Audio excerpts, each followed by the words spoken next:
Welcome back. We are here for episode 51. I finally did the count, and it's hard to believe. So we've passed our year calendar, but we missed a couple weeks, so we're almost to the date of 52, and that would be next week. But we're real excited to have Judy here.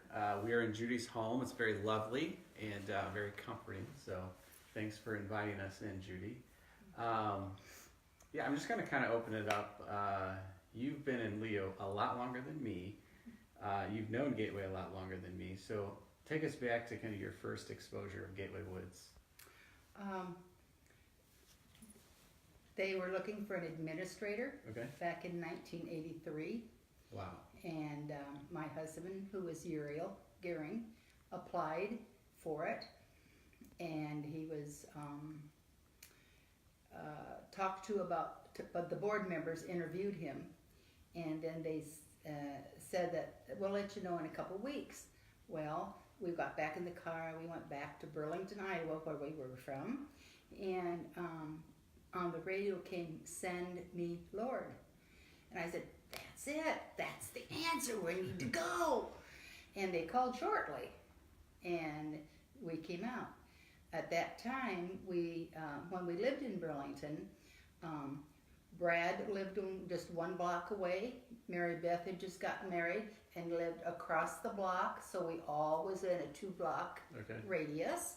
So that was kind of hard to leave those two kids back. Rachel at that time was 13. So we came out April of 1983. Okay, wow. So was it over the pulpit, or how did you know of the need at Gateway? I think it was the internet. I think it was maybe Silver Lining. Okay. And probably over the pulpit. Okay. And that's how we heard about it. We had owned a daycare in Burlington, was very content there, loved the babies and the kids there at the daycare, and but we sold it, left, and come on out here. Very good. Well, we are far better because of that decision, and praise God for that. So 1983, I was 2 years old, so at least I was around. Yeah. So come out here, and how long were you in that role of administrator and administrator's wife? Uriel was administrator for 2 years, and at that time they hired you as a team. So I was the secretary, and he was the administrator. And on weekends, lots of times short of help, so we would go into one of the homes. There was only 2 homes at that time. Okay. So we would go into what is the Oak House now, and spent the weekend in the houses out there. And then our children would come out and visit us, and that's how they got exposed to Gateway, and that's how they got where they endeared Gateway. Like Brad, he's probably missed 2 or 3 cells in 35 years, and he takes the bids. Yeah, he's a good auctioneer.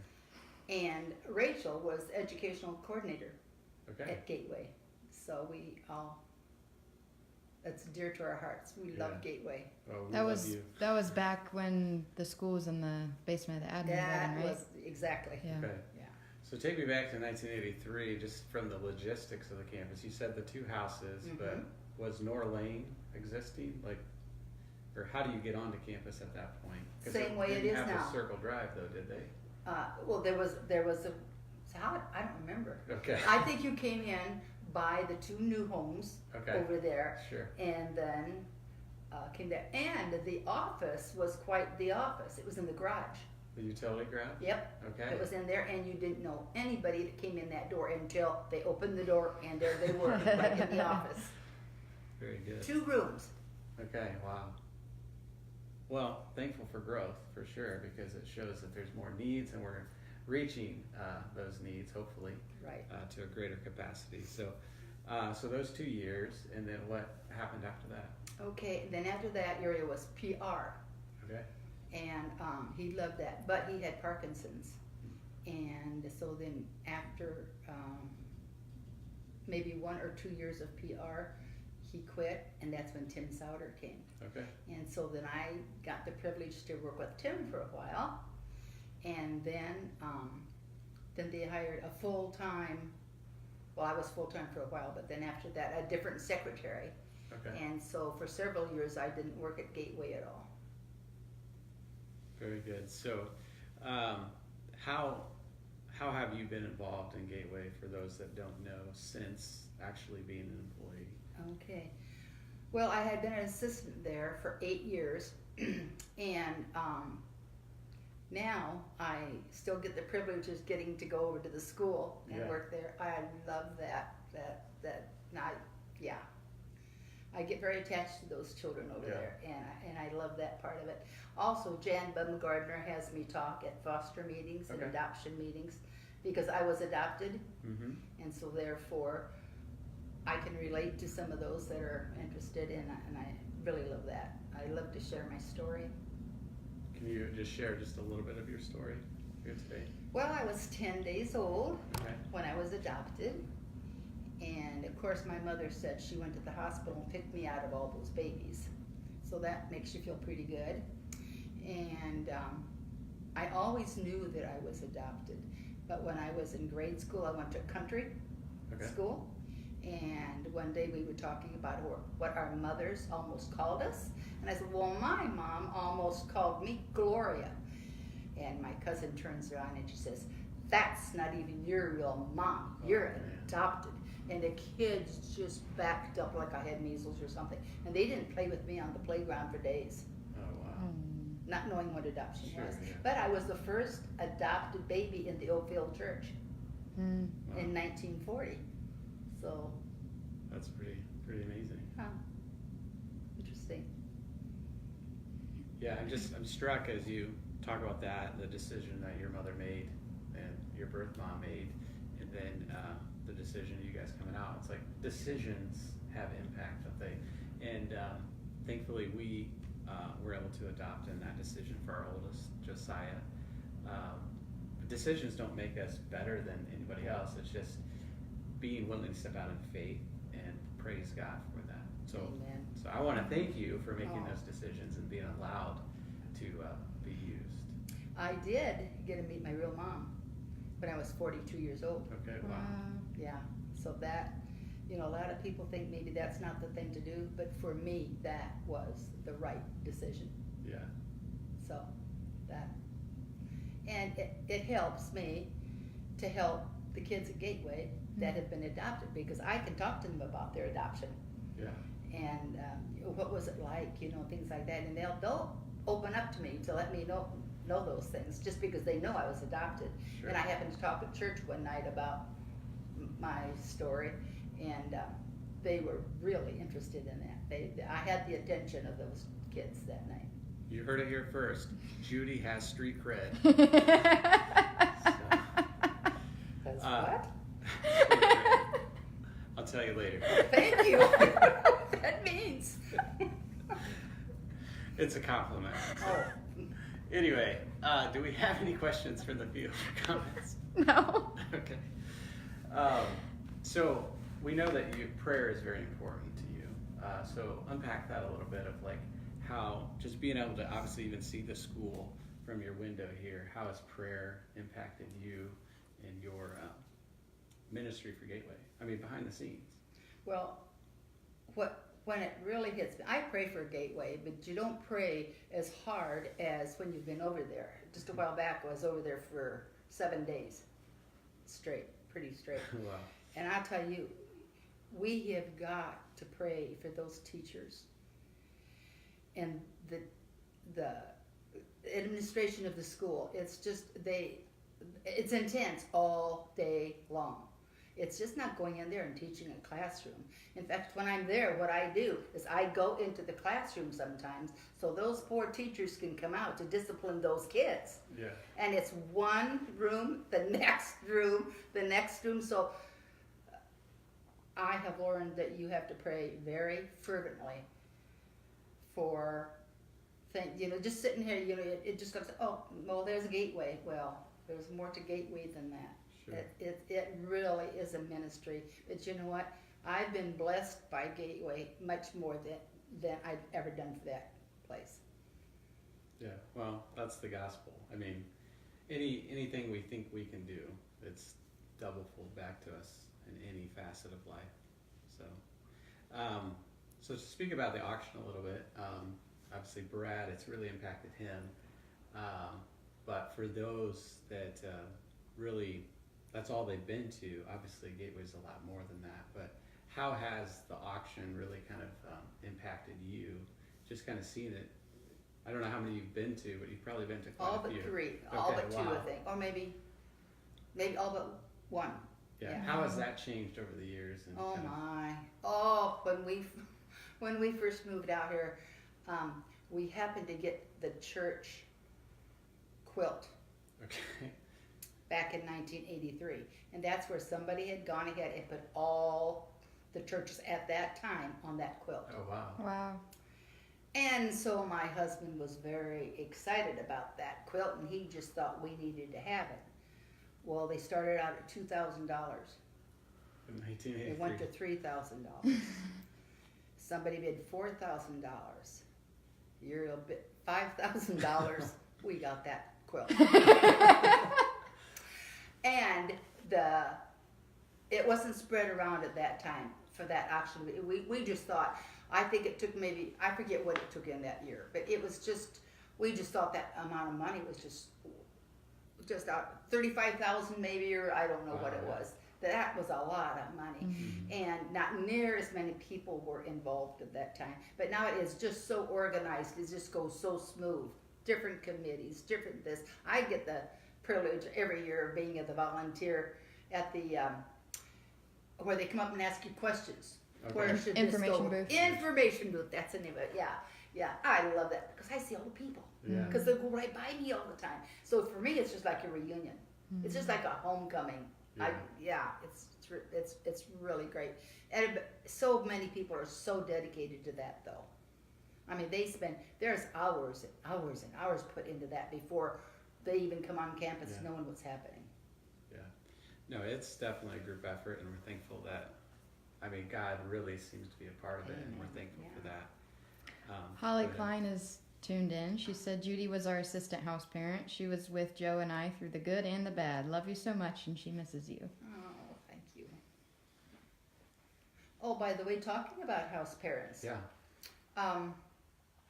I had the privilege of working with 13 sets of house parents. Wow. So which houses were you in? I started out in the Hickory house Okay. at that time. It was, what was it? East What's House? that? West House? Yeah, the West House. That's when we started Right, out. East House. West Sure. East. Yes, it was East House. I know the telephone number still, but it was the East House. I started out there and then went through different house parents. Got to work with them and the alternates, and then I was moved over to the Maple House. I was Okay. the first one ever to moved into a different house. Oh wow. Now it's every day. I mean, they do that quite often now, more often. But So was it the Kilguses? that I worked was the in that first. house? No, it's way Yeah. before them. Or way before that. Yeah. Yeah. Mhm. And I worked with Eric and Carrie Wiegand Okay. over there. Worked with Dan and Susan Meister. Okay. And then I started out with Clinton Bethany. That was my Okay. first. Well, no, my first ones were Bauman's. Okay. They Tom were and there Jody. first. And then, I'll never forget going in there. And I just thought I'd never learn that job. It was, oh my. It just looked overwhelming to me. And he's, oh, you'll get it someday. You'll get it. You'll catch on. And I loved it. It's the best job I ever had. What's one of the best memories or a fun memory from that time? Oh, fun memory was we played games with the kids a lot, and just to talk with them one-on-one. And we'd go out and walk around the track just to talk, and somebody would be playing ball over here or something. And I was 60 years old when I started there. Wow. Oldest one ever to be assisted, I'm sure. But I'd still get out and play basketball and baseball with them. And well, last week I was in the gym Yeah. playing ball with the kids. Nice. And it's just joyful being around those kids because you've got good days and you have hard days, but they all have souls. and I just love being with those kids. Yeah. It just, yeah, that's just my, at that time in my life, it was just wonderful. So how long were you an assistant then? 8.5 years. 8.5 years. Wow, that's got to be pretty close to the There's record. one that's there longer than I. Okay. Yeah. Well, we have an opening, so you can come back. Hey, I Get that can't record. understand why they haven't asked me to yet. We just did. So if it's not you, how would you encourage somebody else to fill that position? Pray about it first, but if the Lord does put it on your heart, please answer. Yeah. And if you don't think it's for you, go out and just talk to Clint, talk to Ed, talk to somebody, because if it is your heart's desire, they can work through all those things and tell you what it is and tell you how it is. You can even come out and volunteer, go into a house, visit. It's a lot different than you think it is. I knew nothing when I came out here, absolutely nothing, and it just grows on you. It just grows on you. And then in the summertime, just come and volunteer for a week at a time, 2 weeks. We don't care how long you stay, just come. And then the Lord may be telling you that it's time that you come out here and apply for the job. Very well said. So the rep meeting is literally this weekend. It's kind of a relatively new thing, I think. Maybe in the last 12 years or so. Maybe 2009 might have been, actually.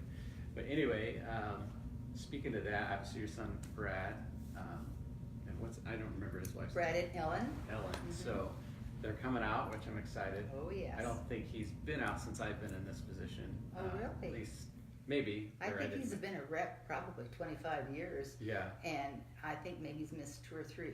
Okay. Yeah.